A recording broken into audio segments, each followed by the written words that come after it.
ഒരിക്കലും സമയം മതിയാവുകയില്ല. ഉസ്താദ് ഒരു തുറന്ന പാഠപുസ്തകമാണ്.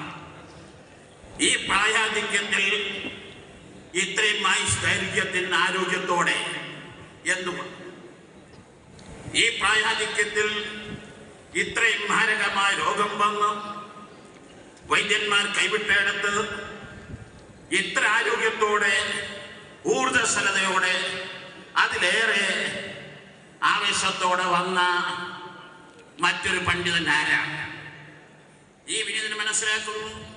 മഹാനായ ഇമാം നബവി റഹിമഹുല്ലാഹു തആല തങ്ങൾ തബഖാത്തുൽ ഫുഖഹാ ശാഫിഈയിൽ എഴുതി ഖാല അബൂബക്കർ അൽ-ഔദനി അൽ-ബുഖാരി ദലീലു ദൂലി ഉംദി റജുൽ ഇസ്തിഗാലുഹു ബിഅഹാദീഥി റസൂൽ സ്വല്ലല്ലാഹു അലൈഹി വസല്ലം.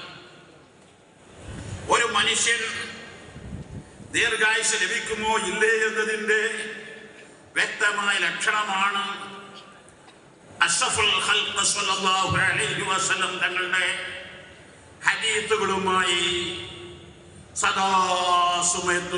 സമയത്തും പഠിച്ചും പഠിപ്പിച്ചും ജീവിക്കുക എന്നത്.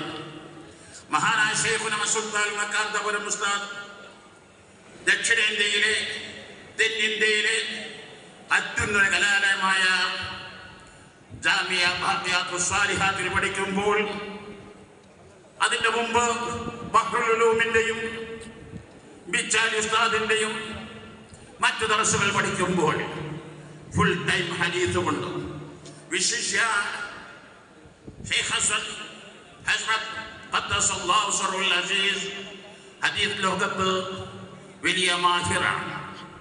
അവരെ ശിഷ്യത്വം സ്വീകരിച്ച് അവരെ ഖാദിമായി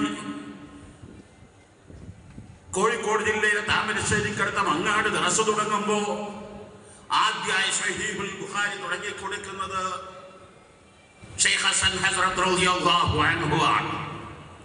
ഏകദേശം 7 പതിറ്റാണ്ട് പിന്നിട്ട് ഇത്രമാത്രം സ്വഹീഹുൽ ബുഖാരി ഓതിക്കൊടുത്ത മറ്റൊരു മഹാപണ്ഡിതനെ ഇന്ന് നമ്മുടെ നാട്ടിൽ കാണാൻ കഴിയുകയില്ല. ലക്ഷക്കണക്കിന് പണ്ഡിത പരമ്പരകളിലേക്ക് ആ സന്ദേശം സുൽത്താൻ മക്കാന്തപുരം ഉസ്താദ് എത്തിക്കുകയല്ലേ? ആരാണ് അബൂബക്കർ അൽ-ഔദനി അൽ-ബുഖാരി? അവരെ കുറിച്ച്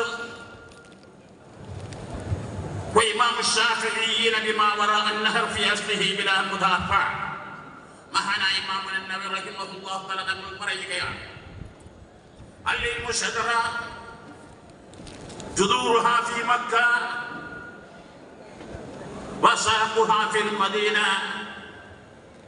വഫുറൂഹാ ഫിൽ ഇറാഖ് വതിമാറുഹാ ഫി ഖുറാസാൻ. മഹാനായ ഇമാം മാലിക് തങ്ങൾ പറയുന്നതാണ് വിജ്ഞാനം എന്നത്